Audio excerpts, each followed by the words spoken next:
Okay, but I just need to make this clear, right? Any joke, no matter how horrible it is that I make, I'm definitely not directing it to the victim. I'm not making fun of them whatsoever, neither the family of the victims, alright?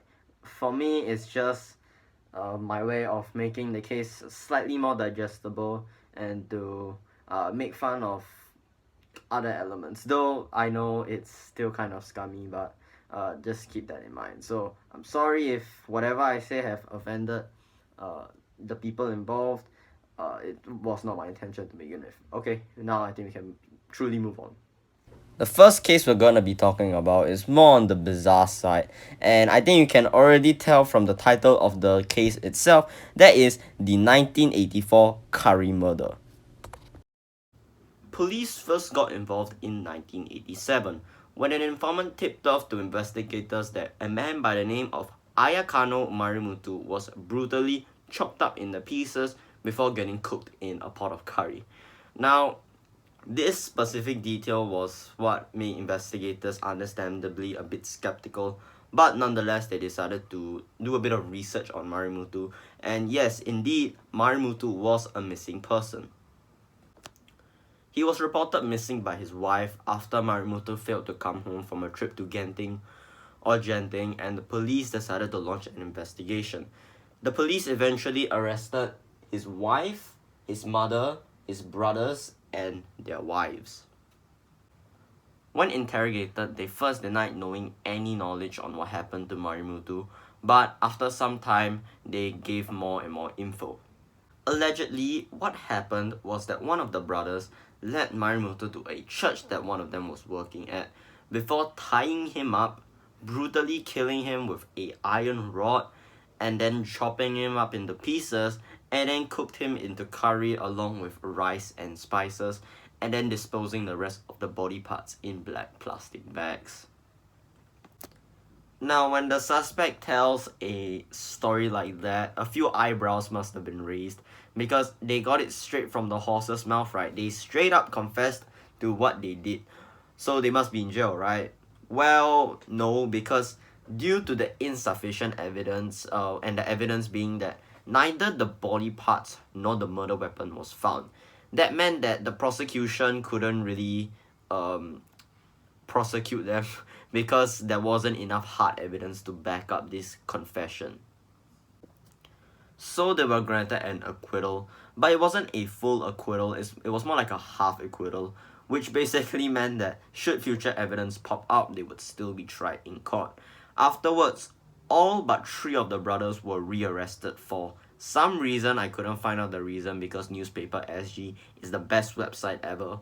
But anyways, they were held in detention for around 4 years before they were truly released.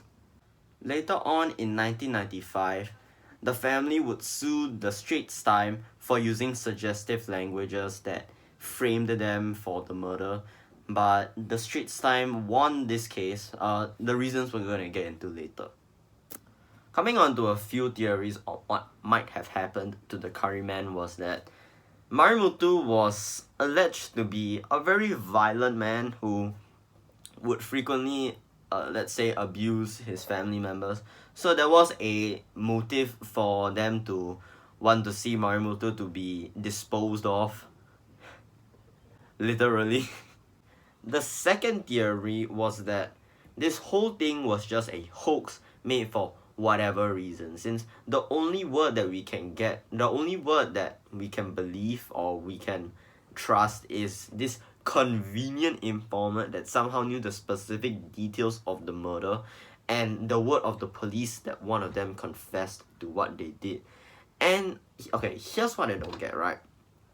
When they were released, did the family try to debunk what was said about them? Because I know they did try to sue the Straits Times for using suggestive languages and all that, but the reason why the court ruled in favor of the Straits Times was that the Straits Times used nothing but facts for this case. So by facts, does that imply that the police confession was true? Or is it Also, what was the motive of this informant? How did he know the specific details that perfectly matched the police confession, and then afterwards this confession was not true, but then the newspaper says that it's true? What? Okay, I don't know if like my researching skills just sucks, or if this case is just really confusing. It's probably the first option, but I'm sorry if I've made you confused, because I'm also really confused as well. Also, even if this whole thing was a hoax, right, my man Marimoto is still missing, so I feel like it's kind of mean for the public to just sweep it under the rug saying, oh, it's just a hoax, man, when there's still a missing person in this case. Did like nobody try to figure out what happened to him? Did he leave Singapore?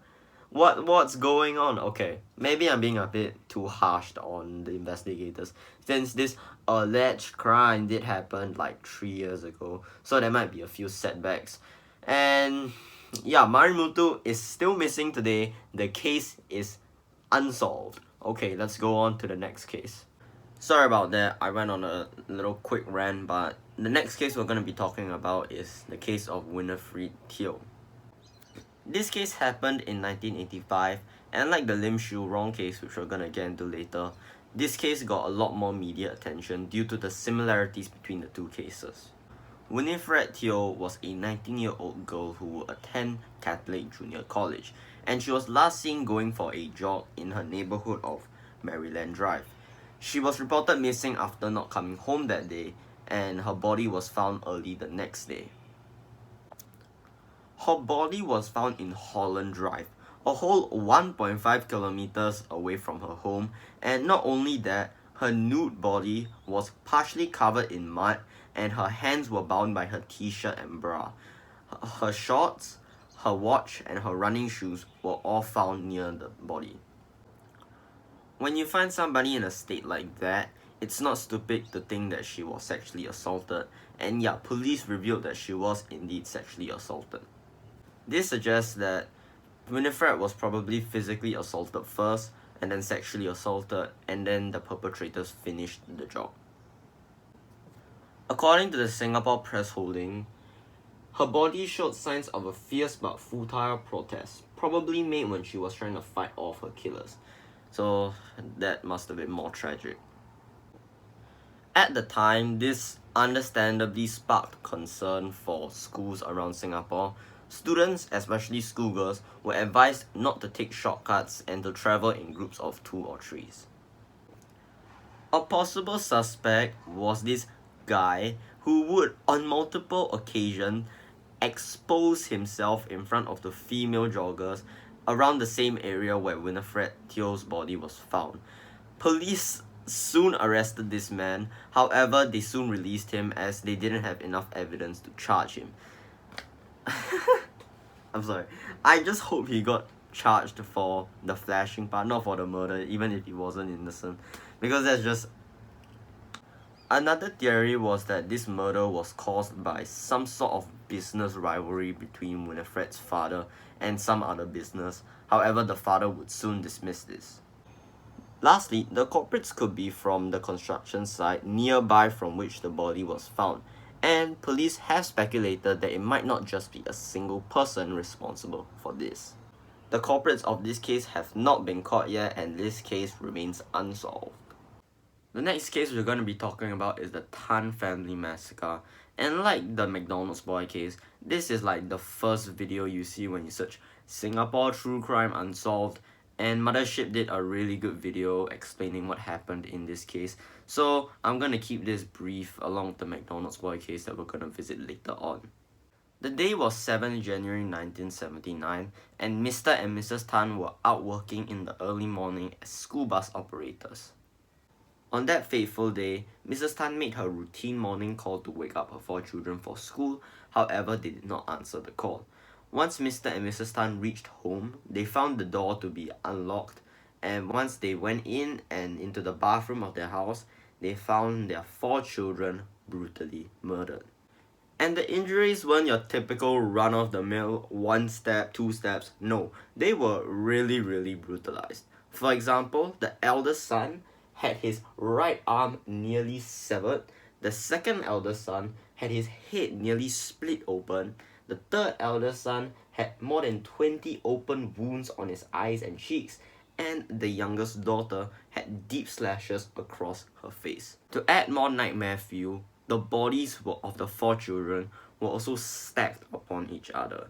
Nothing except a bloody chopper was missing from the family's belongings, suggesting that this wasn't a case of a robbery that went wrong. There was also no sign of a forced entry, which could suggest that the children actually knew their murderer. One of the more promising leads that the police chose to follow was the account of a taxi driver. According to the taxi driver, he picked up a man near the murder site. The man was described to be in his late 20s, he walked with a lurch and had blood stains on the left side of his body, and not only that, he carried a knife.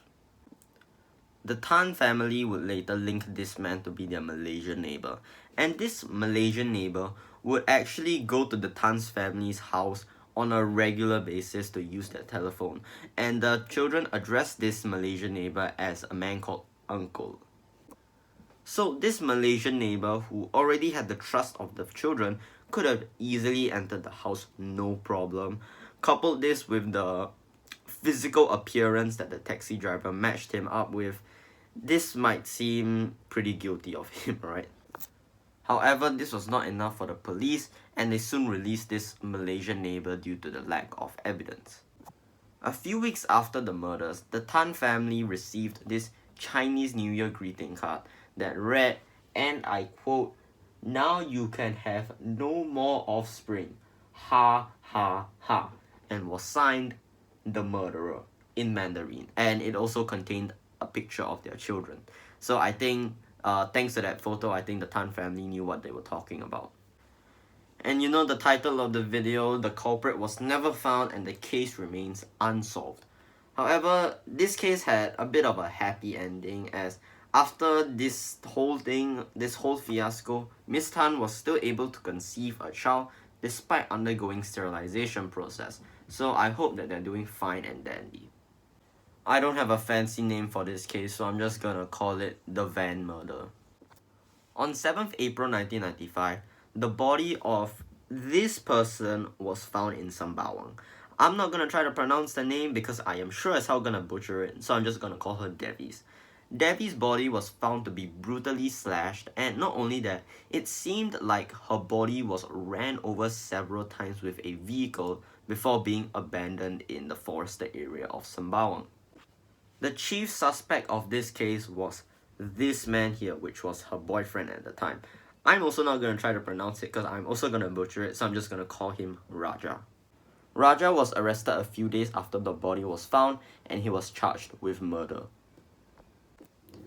After he was arrested, his van was inspected, and it was found out that several gold items and jewelries were found in the van itself, as well as a tooth fragment. This tooth fragment was later sent to another country, I forgot which country it was, for DNA testing, as no DNA specialist was found in Singapore at that time, and once the results came back, it was found that it belonged to Devi. Also, the tire marks found nearby the body was examined, and it turned out that it matched the tire marks with Raja's van as well. Apart from all the incriminating evidence found so far, the prosecution was still able to pinpoint a motive on why Raja would want to kill Devi. Raja has stated that he loved Devi so much that he could not bear the thought of leaving her. And on the months leading up to the murder, Devi has stated that she did want to end the relationship with Raja. So, the prosecution also did not believe Raja's alibi. Raja's alibi basically went like this. At around 12:15 p.m., he left work to go home. On his way home, his van decided to break down, and as a result, he had to go fix it. And not only that, it was raining at the time, so there was a chance that the rain might have affected his progress when he was trying to fix the van. While in the process of fixing his van, he got a pager from his boss that told him to get back to the workplace, and it was around 1:45 p.m. where Raja was finally able to fix the van, and afterwards he drove back to work. The prosecution found it hard to believe that Raja took over an hour to fix his van, and they even brought in a mechanic to testify against Raja. The mechanic said that it would only take around 20 minutes for an advanced mechanic to be able to fully fix the van and get it running. And if that wasn't enough, it was brought up that Raja did indeed also wash his van thoroughly on the day of the murder. In the end, Raja was found guilty and he was sentenced to death. However, as you already know, the title of this video is Unsolved Mysteries, like I've repeated a lot of times already, so Raja did not die. In fact, he went to the Court of Appeals and something happened.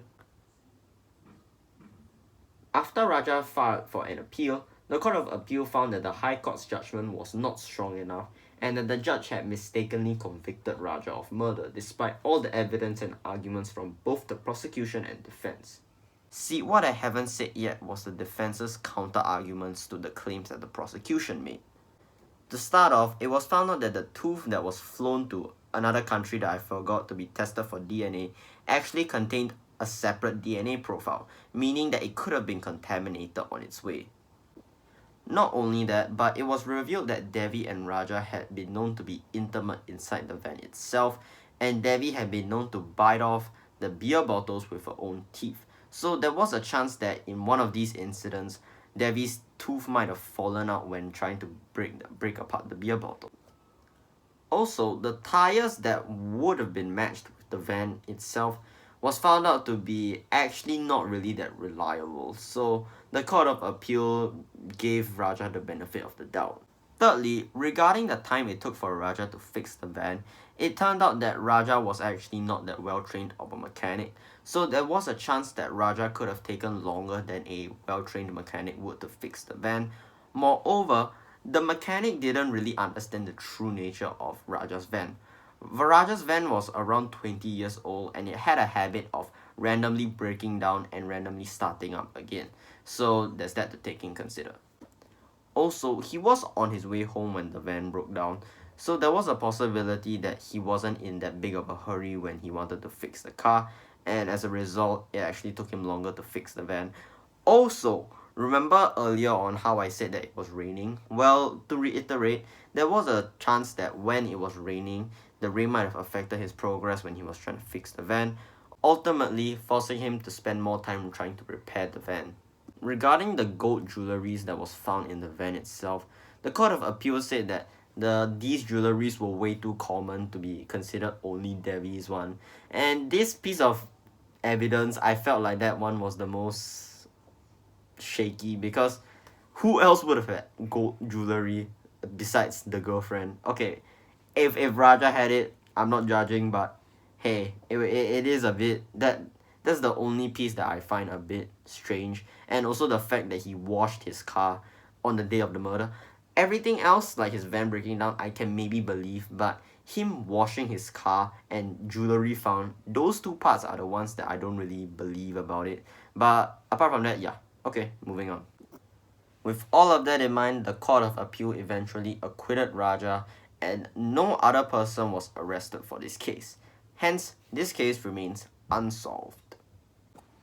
Now we get to probably the most famous disappearance case in Singapore, that is the McDonald's boy case. On 14 May 1986, Ken Chin An and Tong Hong Huat, who were both 12 years old at the time, disappeared after they failed to show up for their afternoon classes at around 12:55 p.m. The last person who saw Ken Chin An was his classmate. He asked the classmate to look after his bag before heading off towards somewhere. The last person who saw Tong Hong Huat was his mother. On the day of the incident itself, Hong Huat requested his mother that he would go to school himself that day, which was an unusual request as it was usually his mother who would accompany him to go to school. Also, it's worth noting that Hong Huat said that he was going to go meet a friend, and the mother assumed that this friend was going to be Ken Chin An since they were close friends, and I just wanted to put it out there. And so the search was on. The police printed over 30k leaflets and interviewed over 100 people hoping for a lead. Eventually, the search even expanded out of Singapore and into countries like Malaysia and Thailand. However, as you know, the searches yielded nothing. A few months after the boys' disappearance, the parents of both Ken Chin An and Tong Hong Huat both got particularly nasty phone calls. Now, nasty might be a bit of an understatement to these parents, as reportedly, after Kenshin An's father heard the phone call, he went into a stroke the next day. He didn't remember the contents of the phone call, but luckily, or rather unluckily, the parents of Tong Hong Huat also received the same phone call, or what they think is a similar phone call. The phone call read, "You should not hope for your son's return," in Hokkien. The families of the missing children initially put up a reward of 1K, though as they grew more desperate, it gradually increased. And at one point, the fast food chain themselves, McDonald's, decided to chip in and add a $100,000 reward. And hence, that's why this case is related to the fast food chain of McDonald's. The two theories that we have are either that Tong Hong Huat's father, who was divorced with his mother at the time, decided to just keep Hong Huat for himself and decided to just scoop up Kenshin as like a side dish, I guess. And the second theory being that they were kidnapped and sold into slavery by a child trafficking syndicate in Bangkok, and they now reside there. As you know, the pair are still missing today, and this case remains unsolved. On 15 May 1990, victim/couple Kelly Tan and James So was chatting on the spiral steps of the Amber Beacon Tower located in East Coast Park. They were friends since secondary school but only started to date a few days prior to this tragic incident. At around 10:15 p.m., the couples let two men walk past them to get to the upper deck of the tower. 15 minutes later, the men, now wearing masks, started attacking James and Kelly from behind. What happened next was that James defended himself by grabbing onto one of the masked men that attacked him and got him over the rails of the tower. But since the tower wasn't really that high, the masked man was easily able to just jump off and run away. James was only stabbed in the back, however Kelly wasn't that lucky. Kelly tried to run down the towers, but unfortunately one of the masked men caught up to her and started stabbing her in the neck. As James reached the bottom of the tower, he saw the two men already escaping while his girlfriend was bleeding out in front of him. He frantically looked around for help and he saw the only sign of life in the park, which was a restaurant. He then ran over to the restaurant to call for help before fainting himself. A few theories on what might have happened was that this might be just a possible case of a robbery went wrong, as around this time, which was the 1990s, East Coast Park was actually experiencing a pretty high rise in crime, particularly armed robbery. And around that time, yeah, there were cases of armed robbery happening in East Coast Park. Also, quite unfortunately, East Coast Park was also a popular date for couples to hang out with. So maybe the assailants saw James and Kelly as like an easy target and tried to rob them, but things went wrong.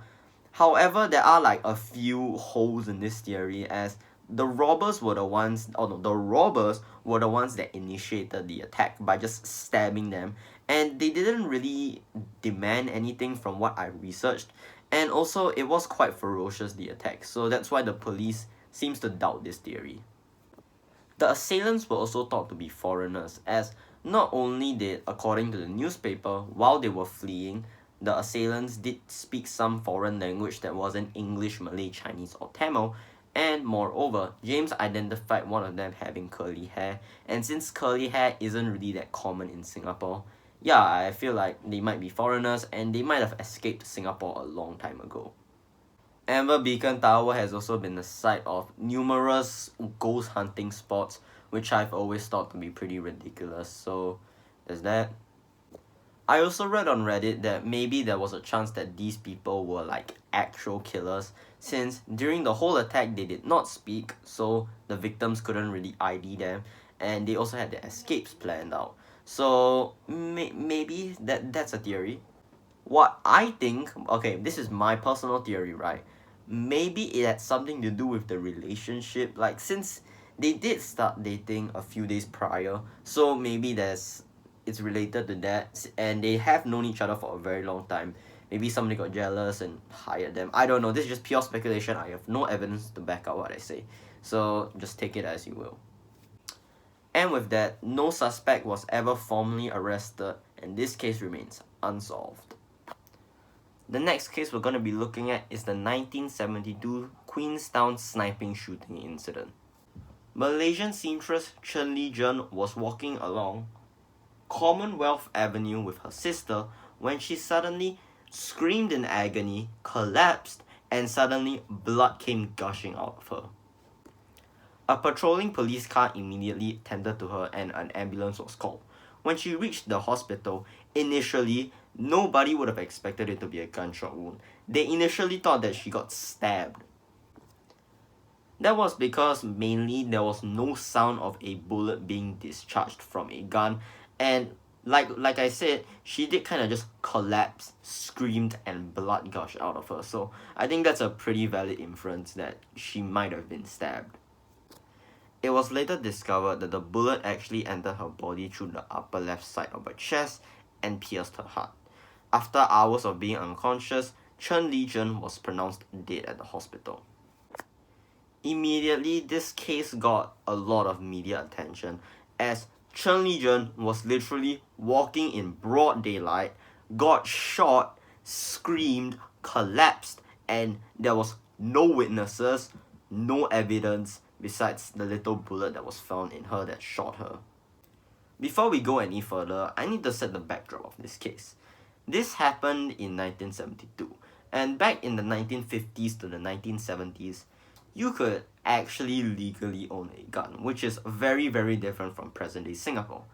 At that time, there was around 5,000 legal gun owners in Singapore at that time, which was why police found it really, really difficult to try to apprehend this culprit. The reason why I say culprit, we'll get into that later.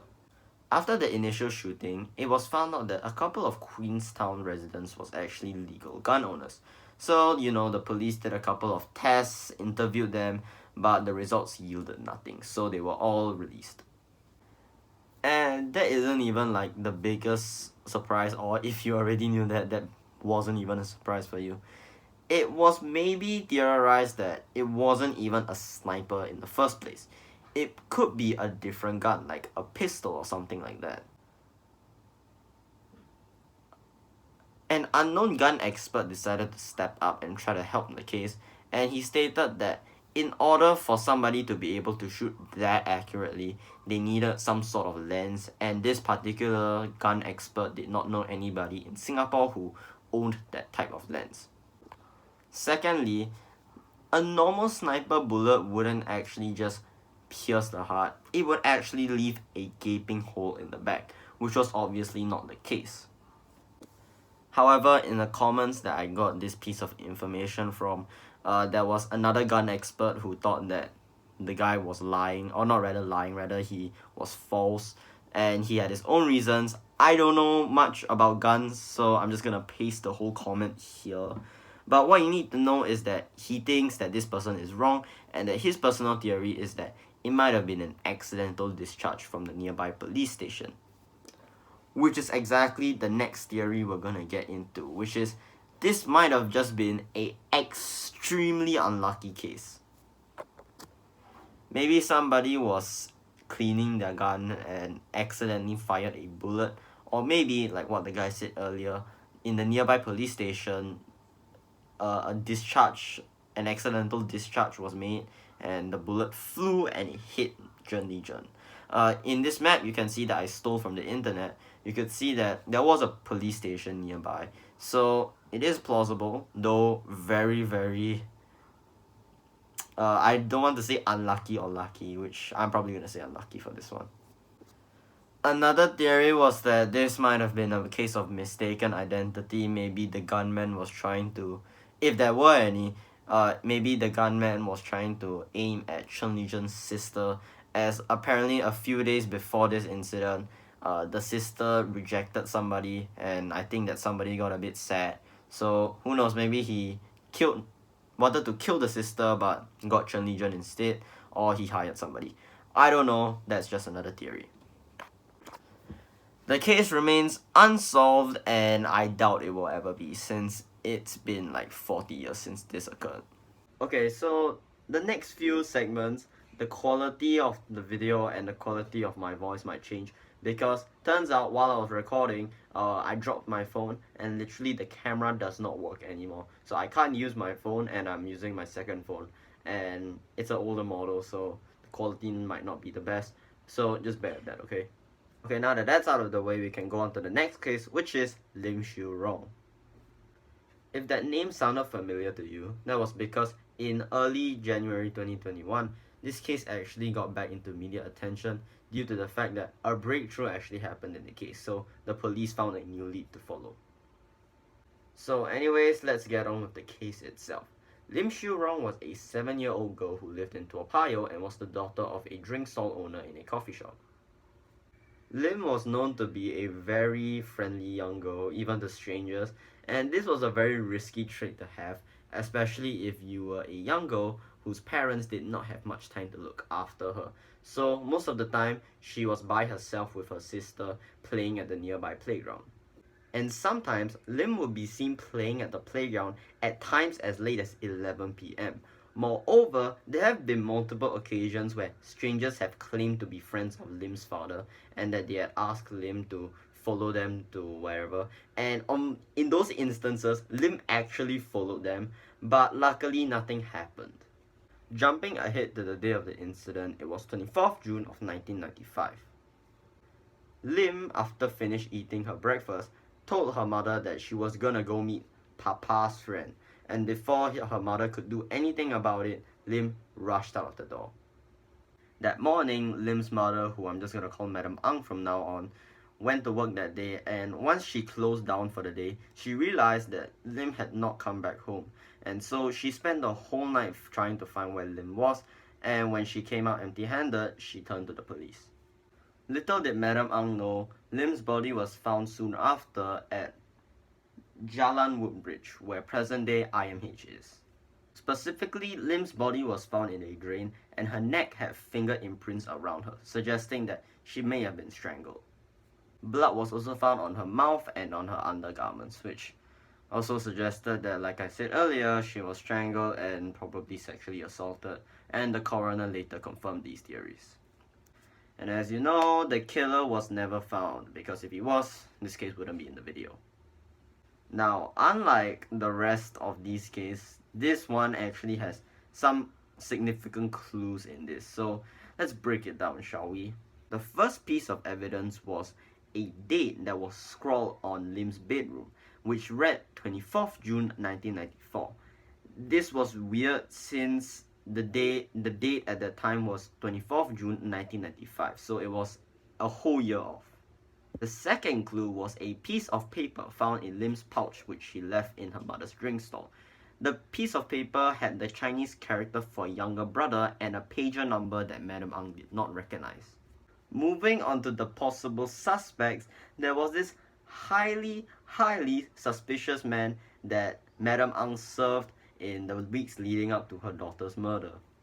The man was described to be stout, Chinese, of average height, and did not wear glasses.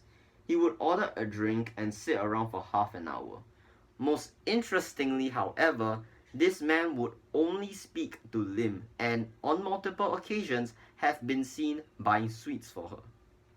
A few theories on what the clues might actually mean was that the first clue was, the date, the 24th June 1994, was that it was just an honest mistake. Since Lim's first language was Chinese, it wasn't English, so hey, maybe there was a chance that she just got the date mixed up. The second clue, which was the pager number and the Chinese character for little brother, was that maybe the man responsible for Lim's murder tried to lure Lim out with the promise of meeting her younger brother, and if Lim were to follow this man, she would get to meet him. And, that happened, and that's something to think about. Aside from that, like I said, new leads have been uncovered by the police, and I hope that the family gets a bit of closure on what actually happened and that the person responsible for Lim's murder gets brought to justice. Because honestly, this, along with the Winnifred Teo case, just makes me feel sad whenever people like this get away with what they're doing. So I hope that justice is served, and we're moving on to the next case. The next case we're going to be talking about is the disappearance of Tina Lim Xin Ying. Before we truly dive into the nitty-gritty of this case, I want to set the stage for this case a bit. I want to tell you all about what happened to Tina, what was happening around her house, stuff like that, so you can get a better understanding of what truly happened. Tina, by all accounts, was a pretty normal girl. She had friends and a loving family, particularly the grandfather, who really loved Tina, though the grandfather was suffering from cancer at the time. However, there was one family member who Tina just couldn't get along with, that being her stepmother. Though she was on good terms with her father, apparently she felt like she had nobody to confide in the family and hence spent most of her time locked up in her room. Tina was also spending way more time talking on the house phone with friends whom the father referred to as bad influences. And every time the father would come into the living room and see Tina talking on the phone, Tina would hastily hang up the phone call. Tina has also stated that she would much rather prefer live with her biological mother, who was divorced with her father at the time when she got older. Got all of that? So essentially we have a girl who, even though had friends and family who enjoyed her company, still expressed some form of not wanting to be at home, or at the very least some sort of unhappiness. So yeah, we have a 14-year-old girl going through all of this, so keep that in mind. Oh yeah, I forgot to mention that this happened in June 2002 and the Tina was 14 years old at the time. So sorry, I forgot that crucial detail, my bad. So anyways, fast forward, day of the incident, June 2002. Tina's father saw Tina at the house phone doing phone calls with her friends. Doing phone calls. Just calling her friends. And once Tina saw the father, she'd hastily hang up the phone. And on that day, the father decided to suggest to Tina, hey, maybe you should go visit your grandfather at the hospital since you know he has cancer and all that stuff. And Tina agreed. Before she left home, she took a bit of money with her and went off. And you know the story, she disappeared. However, the story doesn't end there. Roughly a year after Tina's disappearance, her grandfather sadly died from cancer. And the family went to the newspaper and told Tina through the newspaper and said, hey, you know, it was your grandfather's final wish to see you at his funeral, so come on down and pay a bit of respect, will you? On the last day of the week of the funeral, Tina's father received 10 phone calls. Now, each phone call had varying amounts of actual conversations, though the family was able to record a few of the calls. And the family did recognize the voice as belonging to Tina. One of the phone calls stated that she was in Singapore but didn't know exactly where the place was and that the place was very dark and that she also couldn't come back as someone wouldn't let her. Multiple family members tried to talk to Tina through the phone call and tried to persuade her into coming back, however it didn't work. And one newspaper reporter heard the recorded phone calls and described Tina's voice to be a hoarse whisper and as if she was afraid someone would overhear her. So essentially, it's like Tina was in a state of distress when she was making those calls, if you couldn't tell. Afterwards, the police traced the phone calls back to a flat in Pasir Ris. However, after the police interviewed the family members, it was revealed that they actually did not know who Tina was, what phone call they were talking about, stuff like that. So they were kind of clueless. Tina was presumed dead 7 years later, and this case remains unsolved. Okay, let's go on to the theories. First theory was that this was a planned runaway. Okay, so a lot of missing people's case, this is the first theory that gets brought up, but most of the time, this is just really unlikely. Though, I feel like in this particular case, it is something to talk about. Damn. Okay. Maybe the reason why she would quickly hang up the phone whenever she saw her father arrive was because maybe she was planning some sort of escape plan with the friends that her father referred to as bad company. Because remember, she was having some troubles at home. So maybe that's a plausible solution, though I will say Based on my personal opinion, I feel like it's not a person's first instinct to be like, hey, let's run away from home once they encounter some family trouble. Or maybe this was just like a temporary solution. Who knows? Another theory was that maybe Tina was hiding out with her mother, since if you remember just now, like I said, Tina did say she'd prefer to live with her mother. However, when the police interviewed Tina's mother, she just flatly refused any involvement with Tina's disappearance. So there's that. However, all these running away theories make slightly less sense when you realize that A, she didn't bring her passport, she didn't bring her clothes, and she didn't bring more than $50 with her. Secondly, her friends did say that Tina wasn't the type to break a promise, and Tina also wouldn't really miss an opportunity to go see her grandfather. So yeah, that definitely casts some doubt on this theory. Or maybe this was just like a one-off thing. Maybe Tina just didn't want to visit her grandfather that day and just went off somewhere with her friends or by herself. Or she might have been picked up by a third party, which we're gonna get into right now.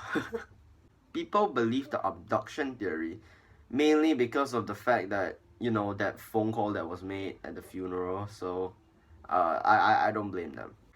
However, people have expressed skepticism over this phone call as, okay, number one, in the phone call itself, right, Tina was described to be in a very distressed state. However, if somebody was truly watching over her, they would have just noticed that Tina was in a very panicky, very distressed mood and just flat out stopped the conversation right there. Or maybe, you know, this was just a case of where the kidnappers were like, haha, we got the girl, we got Tina, and look, we let her speak the phone call. We are so clever, ha ha ha. Because if you remember in the McDonald's boy case, the parents of the boys got a phone call, supposedly the kidnappers, and they were like, hey, you shouldn't hope to see your son. Maybe it's something like that. Secondly, if she wasn't being watched over and managed to sneak away and get a phone, why didn't she immediately call the police? Because if I was in her shoes, I would do that. But keep in mind, I don't want to be in her shoes if she was actually kidnapped. So I don't want to be in that stimulation or simulation. So I'm sorry, I don't know if that's the case. Okay, moving on. The last case we're going to be talking about is the disappearance of 4 social escorts in Singapore. 5 social escorts on 22nd August 1978 went missing after being taken to a cargo ship nearby by 3 foreigners. Note, they were actually willing to go to the cargo ship by themselves, as supposedly the foreigners invited them for a party. The identity of those 5 missing included 4 Malaysians and 1 Singaporean. The 4 Malaysians were a woman named Yeng Yok Fun, Yap Mi Leng, Sito Tai Tim, and Margaret Ong Guat Chu. The only Singaporean was a woman named Diana Ng. The employer of the 5 social escorts was approached by one of the 3 men, who identified himself as Wong. Wong claimed to be a businessman from Hong Kong and requested the 5 women's services. On the weeks leading up to the woman's disappearance, the 3 foreigners would bring the women to expensive shopping trips and picnics, so for the most part they seemed pretty legitimate. However, after boarding that boat that was parked near harbourfront, they were just disappeared. The police traced the last seen location of where the boat was anchored, which was near present-day harbourfront, but by now the boat was already long gone. And that's it. The woman still remain missing to this day, and this case remains unsolved. Theory suggests that they were possibly kidnapped by Hong Kong triads and were sold as prostitutes. The second theory, which is the more likely one, was that they were probably kidnapped and now reside in North Korea. This theory was further supported by testimonies of former North Korean residents. One of them includes him seeing a woman that resembled one of the kidnapped women in an amusement park in Pyongyang. Now, if you think that kidnapping is a bit too extreme, know that kidnapping is not an unfamiliar strategy for North Koreans to use. Many people from other countries who would just be like chilling on the beach and stuff would be kidnapped and found themselves in North Korea. The most famous example being a South Korean actress going by the name of Cho Yoon-hee, who literally got kidnapped from Hong Kong to star in North Korean propaganda films. Several reasons on why the North Korean government would want foreign people in their countries, whether be it forcefully or not, is because they want them to be language teachers for North Korean students or be partners with other people who also got abducted. So that's why I feel like it's actually a pretty plausible theory, though there is no like solid evidence. And with that, we are finally done with this gosh darn video. I know I missed out a couple of cases like the Winnifred Teo one, the one about the airplane and a taxi driver that also went missing. Though I feel like I think this is probably gonna be my longest video and I don't want to stretch it further because this has been a really exhausting time. So I just want to call it quits. I just want to conclude this video. So if you're watching this and have stuck to the end, thank you very much. Next video, I have no idea what I'm gonna make, but expect it to not be so early as I just wanna, slack a bit. I know I've been slacking a lot lately because my videos, man. But anyways, thanks for watching. See ya.